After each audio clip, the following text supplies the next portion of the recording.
Hey y'all, here are OS Reviews. Some of you guys may recall that a while back we checked out some pretty impressive tower Bluetooth speakers from a company called Abramtek.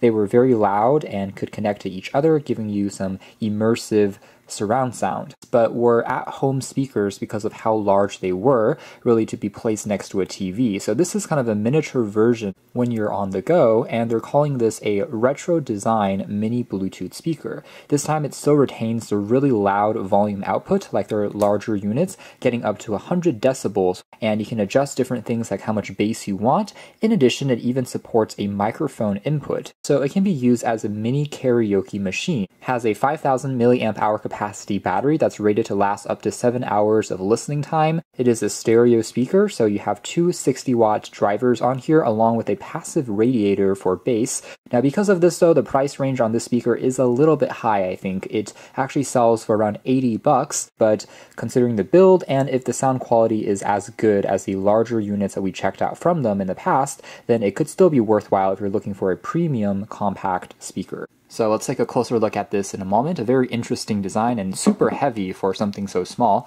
We do have a USB Type-C charging cable. Great to see that they're using a standard connector.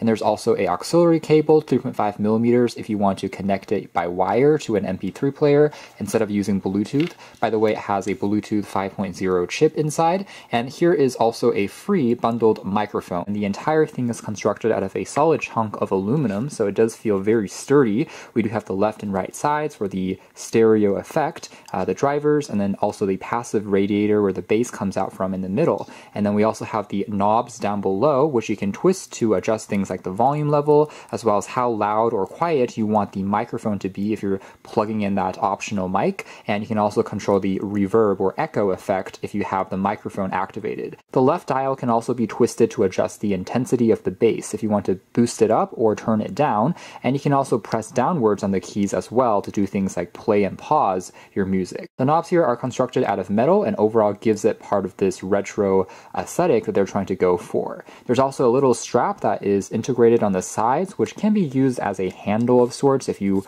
kind of pull it upwards, you might choose to set it down on a table like this, and that would work as well since none of the drivers are covered up. It is worth noting though that this is not a waterproof speaker, so it's not going to be something that I would take to a pool party or get wet, so that is one thing to keep in mind. And we also have the controls for the auxiliary port as well as the optional microphone input. You can even connect a thumb drive on here if you have music loaded onto a USB stick and it can read it back directly. Finally, there's just the Type-C port for quickly charging it up. Comparing the size briefly to other novelty Bluetooth speakers that we checked out in the past, here is the Ditto from Devoom, which is this retro pixel art inspired also Bluetooth speaker. And here it is against a smartphone that has a 6.5-inch screen, a pretty average size phone. Now let's jump straight into a quick audio demo of what it sounds like.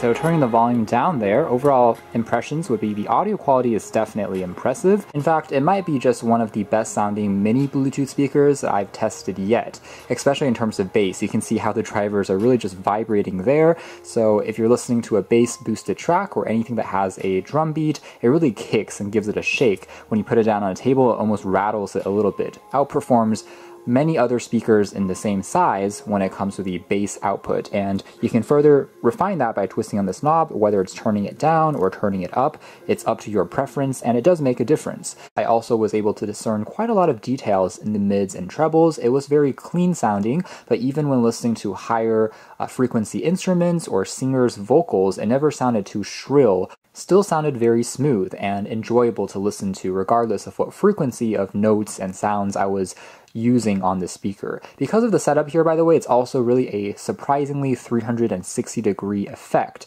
since there are technically holes on the front, on the rear, as well as the left and right sides. So if you put this in the middle of a room, no matter where you are, as you're walking around it, you're able to hear the music. Compared to the aforementioned Ditto speaker, this one here I think is more of a novelty because of the pixel art display. It sounds good in its own right, but definitely doesn't have as much loudness, as much richness as the Abramtek retro speaker here, which is really designed 100% for the audio. I think the sound that it produces is as good as some boombox style Bluetooth speakers I've tried, which are 2 times or even 5 times the size, but this packs it into a smaller package. It really gets super loud when you crank it up.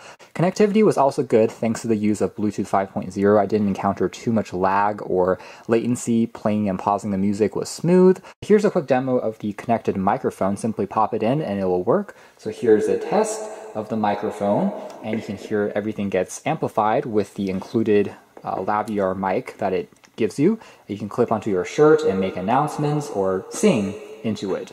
It's a standard port, and we have the reverb or the echo turned on right now, but I can easily turn this down.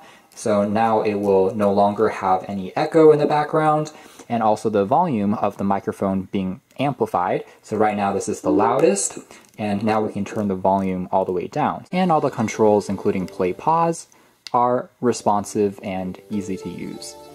So that is more or less it as far as our hands-on review of this Abramtek M8 retro design mini Bluetooth speaker. I have to say I was impressed with the audio quality and the construction overall. Truly is a immersive 360-degree sound that they're packing into a small package. So if you want one of the best sounding mini Bluetooth speakers on the market, this might be the way to go, even if the price point is a little bit on the higher side. So you can check out more details if you're interested in the links down below. For now, that's been our video. Thanks for watching here at OS Reviews. That's been the interesting Abramtek M8 retro Bluetooth speaker.